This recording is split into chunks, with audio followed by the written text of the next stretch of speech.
And maybe you can come back with us tomorrow if we need more information, okay? Most definitely. Thank you so much. Cheryl and Lee, any comment on that, Londell? My comment is I don't really understand the point of it. But again, if it was... Well, if he's asking for a drug like this and he said he's used a drug like this, the point of it is, obviously the man was aware of Deprivan. He could ask for a drug like Deprivan. She didn't know what it was. I don't know what it is. If he asked for it, it looks like a duck, it sounds like a duck, it might be a duck. Well, this is her comment. And his hearsay comment would be inadmissible anywhere in a court of law. It has no credibility in particular. Forget inadmissible. Are you concerned when you hear it? I'm concerned when I hear anyone taking drugs or anyone talking about someone taking drugs. I want to also wonder why would one make a comment about something that they don't have much knowledge about, but they just said they didn't see the drug administered. But it's because, again, of the Michael Jackson factor.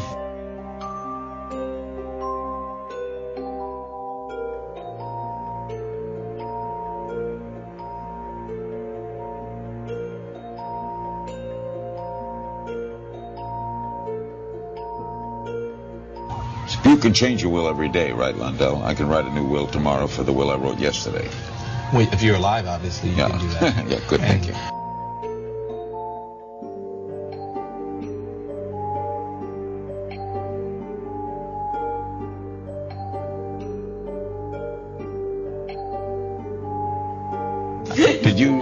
Do you deal with his lawyer, Michael's lawyer, as well?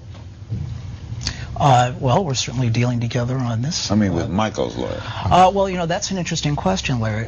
Question of who Michael's lawyer was. Well, I think there were a lot of lawyers over a period of time, and that's one of the reasons that there's some confusion. Doesn't he have a current lawyer? When you say Michael, who are you referring to? Jackson.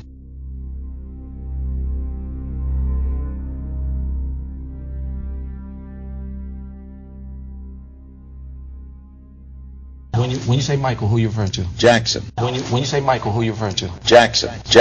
Well, let's be clear. I was one of Michael's lawyers. Unfortunately, Michael is deceased.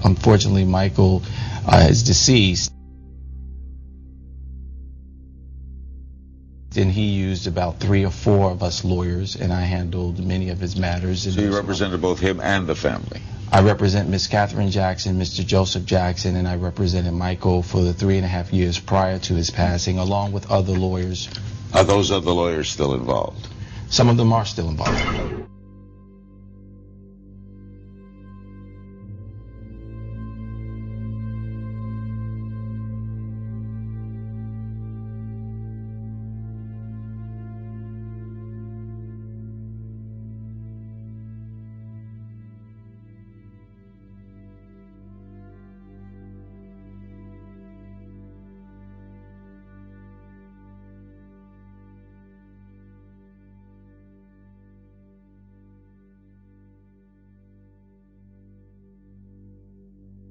Well, we've been together, friends for 20 years, and I trained him 20 years ago. I kept it kind of quiet and private. Was he physically able to take on this task of this giant series of concerts in England? It was great. I would finish training, and then we go straight to the Staples Center. I mean, nonstop. Yeah.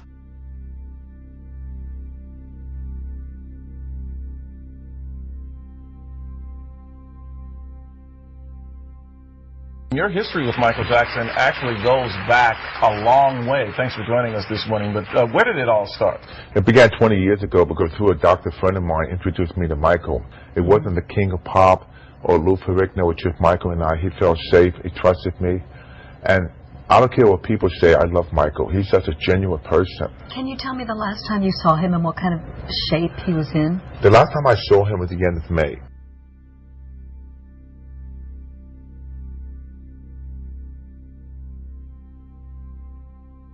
I would finish training, and then we go straight to the Staples Center. The last time I saw him was the end of May.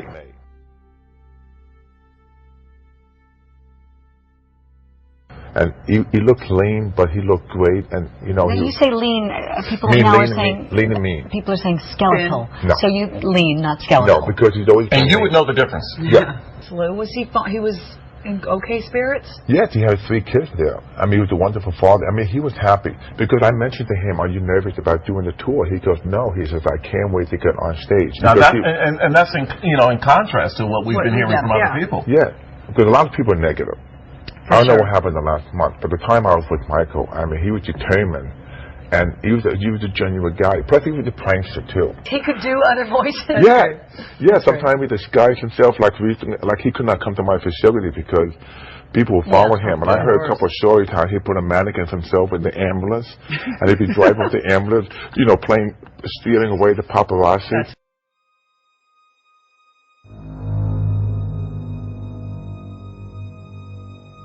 And I heard a couple of stories how he put a mannequin of himself in the ambulance, and he'd be driving with the ambulance, stealing away the paparazzi. What kind of workout was Michael capable of actually doing with you? Well, Michael didn't do any heavy resistance training. He did ball exercises, core training. And he was able to do it? Yes. You got to remember, he was almost 51. Yeah. And to make his comeback, I mean, the training, like 4 or 5 hours a day, plus working with a voice teacher. So if someone is doing the amount of drugs that we're hearing about, it seems to me you would have picked up on some of those signs. Yeah, but while I was with him, not a sign. Happy. But you haven't seen him for a month or so. Right, but I was with him a couple of months. I don't believe everything I hear, so whatever happened the last month, I don't know. But you must be shocked then, because the Michael I'm beyond shock. Different from... I'm beyond shock. I keep getting the feeling that when I leave here, I'm going to see him outside or see him at the play. Another one of his pranks, jokes, you know what I'm saying? Yeah. That's a good friend. Oh, gosh, thank you for coming. I know it You're must welcome. be so hard, and you must still be feeling that shock and pain. Yeah, it's beyond shock. Yeah. Who called you? Well, when I took off on the plane, I was on the computer, said he had a cardiac arrest. And I didn't believe it. I thought it was another one of his pranks. So then with the plane landed... So you thought it was a joke at first? Yes, which I didn't mind. Because I liked him playing different jokes. I didn't want to believe it. But then when I landed, my wife called me, and then she told me that he passed on. And I got like 67 voice messages about people, a friend of mine that was shocked. So what could have happened in that month since you had seen him? Well, the way he looked, his persona, he can't go anywhere. Yeah. I mean, he's so recognizable. He was just Michael. But when the gates opened, when he left, then he had to be on guard. He was at... Natalie Maines, the singer from the Dixie Chicks, had a Halloween party, and we were all there. And he was there. I didn't even know it. I didn't know it till after the fact. And he was inside the house. Everyone was outside. And one of the guys walked in, and he goes, "Oh, my God, that is the greatest Michael Jackson costume ever." And the guy that he was with said, No, that is Michael Jackson." And Michael said, "Hi, nice to meet you." Michael, yeah. That was Michael, right? Yeah. He was genuinely kind, but you never know what he's up to. Did you know anything about his son going on stage with him? We're hearing that today. I heard rumors about it. But that would have seemed out of character for him, though, to bring the son up on stage, or not necessarily. That would have been great. Yeah. Yeah, that would have been great. It's too bad that he couldn't have done the tour and then have this fatal accident because we had a chance to see him. Yeah. So I know it's such a shock. It just makes me angry because why had to be Michael? Of all people, why him?